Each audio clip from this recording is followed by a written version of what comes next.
Tinder est une jungle dans laquelle certains ont du mal à obtenir ce qu'ils veulent pendant que d'autres se régalent. C'est une réalité que vous avez peut-être vécue vous-même et qui expliquerait votre présence sur cette vidéo. Mais alors pourquoi c'est si difficile d'avoir des matchs sur Tinder? Pourquoi, malgré que vous ayez l'impression de bien faire les choses, d'avoir un profil ok, des photos ok, vous n'arrivez pas à avoir le moindre match ni la moindre conversation?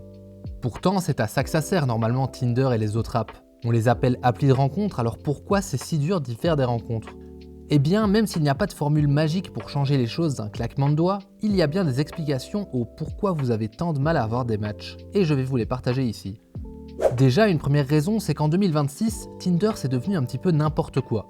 Honnêtement, si cette appli a été précurseur et a vécu des années de gloire au sommet de la rencontre en ligne, c'est aujourd'hui un petit peu dépassé et souvent une appli où on retrouve tout et n'importe quoi, entre comptes fake, inactifs, des arnaques en tout genre. Il existe plein d'autres sites et applis de rencontre sur le marché qui valent la peine d'être essayés. D'ailleurs, j'ai créé un comparatif personnalisé qui permet avec quelques questions de cerner votre profil et votre recherche pour vous donner le site de rencontre le plus adapté à vous. Testez-le, ça prend quelques secondes, je mets le lien dans la description. La deuxième raison pour laquelle vous n'avez pas de match, c'est parce que Tinder favorise beaucoup les nouveaux comptes, et surtout a une tendance à enterrer les anciens dans des cases. Je m'explique.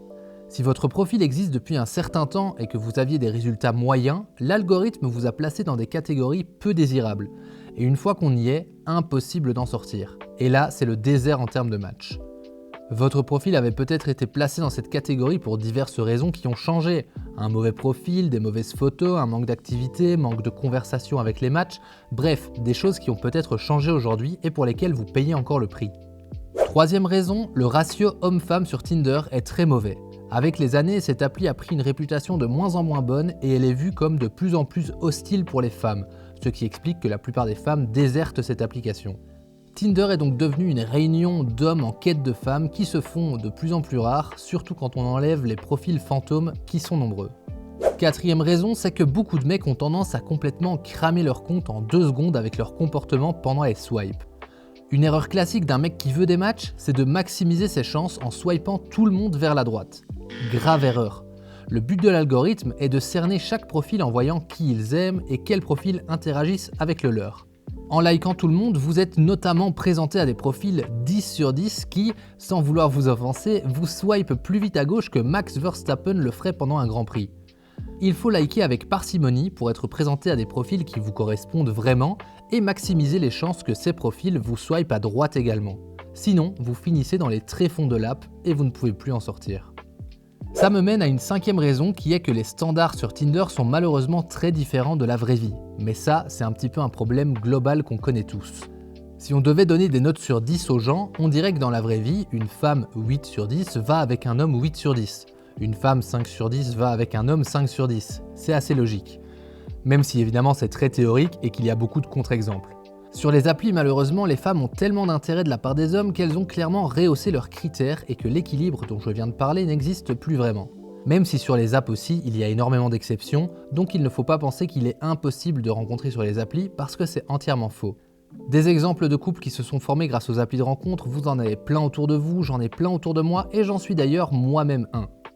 Une 6e raison pour laquelle vous avez du mal à avoir des matchs sur Tinder, même si beaucoup ne veulent pas l'admettre ou ne le comprennent simplement pas, c'est votre profil. Et c'est même probablement la raison principale. Je ne parle pas du physique ni de la beauté, mais bien du profil, c'est-à-dire vos photos, votre bio et le reste des infos que vous partagez dessus.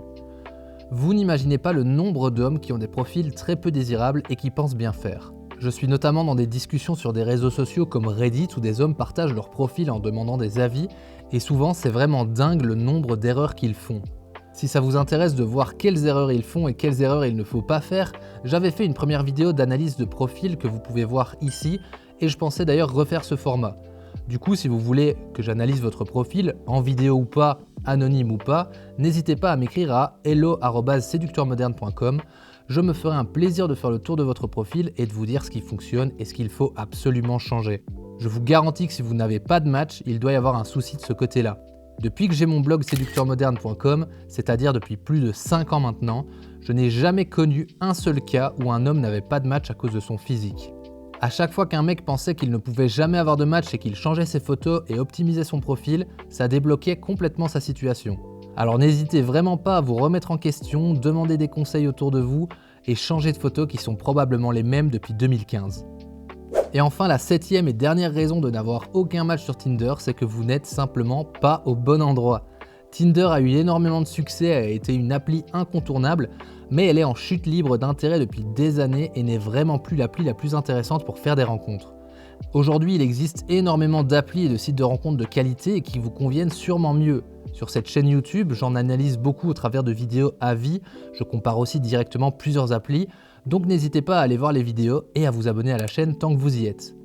Et surtout, si vous voulez trouver le site de rencontre qui vous convient le mieux à votre profil, selon votre sexe, votre âge, votre lieu de vie et surtout votre recherche, je ne peux que vous conseiller de faire le comparatif personnalisé que j'ai fait. C'est une sorte de petit quiz qui permet de vous cerner en quelques questions et de vous donner le site qu'il vous faut vraiment et sur lequel vous aurez réellement des résultats. Faites-le, ça prend juste quelques secondes, le lien est dans la description.